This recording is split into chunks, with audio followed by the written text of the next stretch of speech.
So recently I've reviewed that G1 Piccolo device. It's a Switch clone handheld that had a lot of potential. However, this thing came with the N95 built in, meaning that it is a low entry chipset.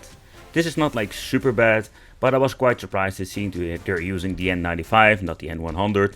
But in the end there are like a lot of different chips out there, are a little bit or even more powerful than the one they were using. With more power we're getting of course a different price. But with the oversaturation of different kind of devices on the marketplace from AliExpress or China in general, I noticed that there are so many new and older options out there. And there were a couple of comments in my video that I found quite interesting, where I wanted to make this in-depth video about. And the reason why is because when you're looking into, let's say, some of these products, you can actually see that this N95 is not really a good deal. If you're comparing this with the price you need to pay for it, the chipset, and then of course the competition, because the competition is fierce when it comes to all different models nowadays.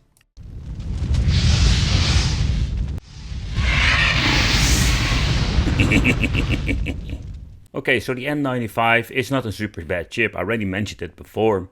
This thing has a lot of potential. So if you want to play some emulation, you want to play some touchscreen based games, or you just want to play some three-dimensional, it is possible. Not, of course, that we're going to be having the best overall performance, but where we have like a lot of, let's say, concessions we need to make throughout, let's say, the review, I did notice that I really enjoyed this product itself.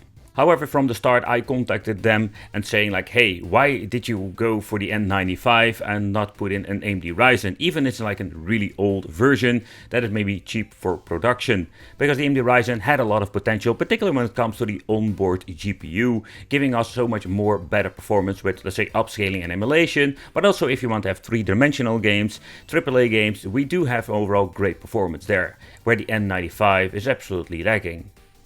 Replying and seeing all of the comments, I got this inspiration for this particular video because some of you were saying that there are older models out there now due to the oversaturation of the market, realizing that the N95 is kind of a cool thing, but when you're looking at the older products that's out there, those are kind of a good deal. I'll give you a couple of examples. A great example, somebody posted that the Asus ROG Z1 Extreme is a great example of having a very nice performance for your money. I think they're doing like 350 when it comes to the US dollars in the second-hand market, but don't pay me on it. But let's say 350 to make it easy. And if you're going to be saying that you need paying the same amount of money for a brand new N95. Of course the N95 or this G1 Piccolo has this switch combination thing that's kind of cool, but performance wise the Z1 is absolutely a beast and we can play all kinds of different stuff on this. And I think that is one of the good reasons to really think about it, like which product should you pick up. Of course we're having a second market and new market, so two different marketplaces. But when noticing this comment, I was thinking this is going to be needing to make a video about it, because this is a subject that everybody should know about. But if you don't really care about, let's say, the AAA games or high-end emulation, both of the devices like the Asus ROG is great, absolutely great device, beautiful, but then it's more like what kind of form factor you want. Where the Ally has absolutely a great performance chip, beautiful display and a different form factor. The N95 with the G1 Piccolo is just a great device when it comes to playing indie games, and guess what, that is one of the things I love to play most of the time. Playing some Hunt Down in very cool game that you can play together in cooperative mode. But another feature I just find really convenient with the G1 Piccolo is just the TVO function. With the mini HDMI you can just plug this thing in, connect a second controller, because this thing also utilizes a normal USB port, and in this way we can just play cooperative mode, or you can just play split screen with some Tony Hawk Remastered. But of course, and this is the thing, so if you're going to be playing some Tony Hawk this way, yeah, this is not going to be like a seamless 60 FPS experience. You're going to be seeing a lot of stuttering. If you're going to be removing the frames per second, you're only noticing the couple of, let's say, slowdowns here and there. And then of course the problem with emulation when it comes to PlayStation 2, GameCube, I didn't have like a constant 60 FPS, and that was quite disappointing. And this is, if you want to play this kind of games, then you're going to be needing the Z1 Extreme chip from the ROG Ally, because then we're going to be needing some serious power. Overall, let's say the emulation was, let's say, a hit or miss, particularly when it comes to the emulator version and of course the game support, because there are more factors into this. But then of course you're going to be playing a couple of those games and it's going to be a lot of fun. However, you need to take consideration another problem with the N95. I noticed with SSX Tricky and the GameCube that we did have like some overall good performance, but some parts of the game were completely unplayable and started to stutter like crazy, something I didn't have any problems with on the Z1 Extreme. So again, we're having two devices with exactly the same price point, or at least let's say in the future maybe the Z1 Extreme is getting maybe cheaper. So then we're having a great example of saying like, hey, you have the same amount of money, are you going for a brand new, let's say N95 product, or you're grabbing something from the used market for the same amount of money and having so much better performance. Of course, the way how both of the devices are completely different, where the other one looks like a Switch and the other one just a normal form factor handheld, but still performance wise I think the choice is kind of obvious when it comes to that. But where we have many different devices, a great example is the GPD Win Mini. That came with a 7000 and I think lately it's like an 8000 series of AMD Ryzen. That's absolutely a beast. Or having a Steam Deck where we can buy used, refurbished or brand new. There are actually many different other ways to just going to be playing those games. So the form factor of the GPD Win is a very interesting one, where it comes with a beautiful display. This form factor with a clamshell design is completely different. The power of the AMD that is in the inside, I think it was kind of comparable with the Z1 Extreme, but the potential of this thing was just great. And of course you can use it like a laptop because it also has a keyboard itself. We live in a great time where we can play in Forza Horizon on 1080p resolution with a mix of medium and high. It's absolutely nuts if you think about it that we have a portable device that can actually do this. However, we do need to make a lot of concessions when it comes to graphical wise, and yeah, that is one of the things.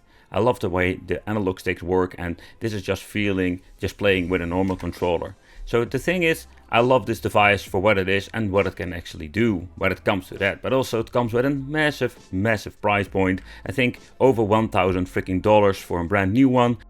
Moving on to the Steam Deck, this doesn't run on Windows, so it's going to be slightly different installing games and of course compatibility, but it is getting better and better throughout the years. And of course the older AMD chip is in the inside is not the most powerful one, but if you're getting one used or refurbished, yeah, this is going to be another cool way to actually play your Steam games and do some little bit of an emulation.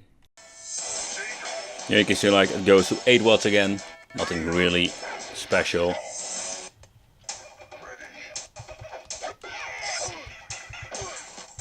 So this game always gives me so much trouble when it comes to, let's say, emulation on cheap devices. But when you're going to get a beefy device like a Steam Deck, it will run just fine without any hassle.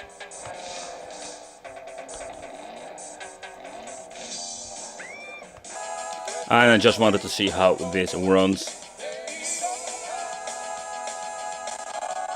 Ooh, some minor hiccups, but I was just really curious how a couple of games will run on the Sega Saturn.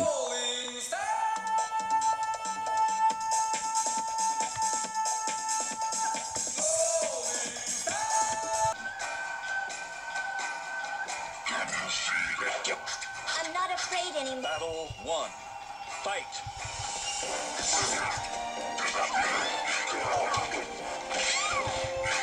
Okay, so basically this is the first game that I ever bought for my PlayStation Portable fired up. It reminds me so much as, like, I think the game was Twisted Metal, yeah. So another game I played a lot on the PlayStation 1. So this game is such a fun memory to play.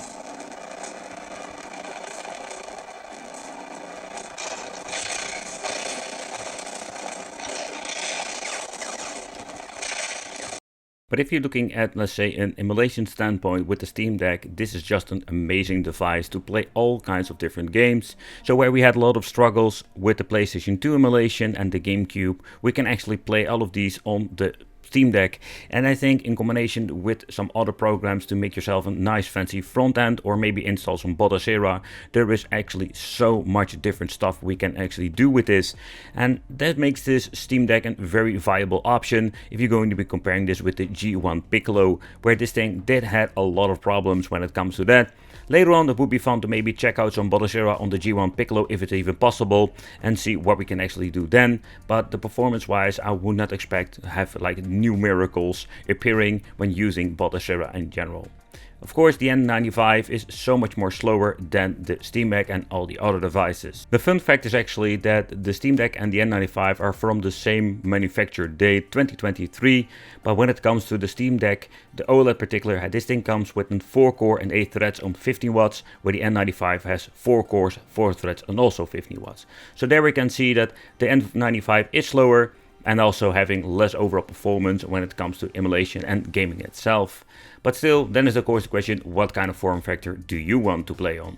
The G1 Piccolo is one of those many devices that have the option for detachable controls. Let me know in the comments what is your favorite way to play. Thank you all for watching and it would be great to see you in the next video.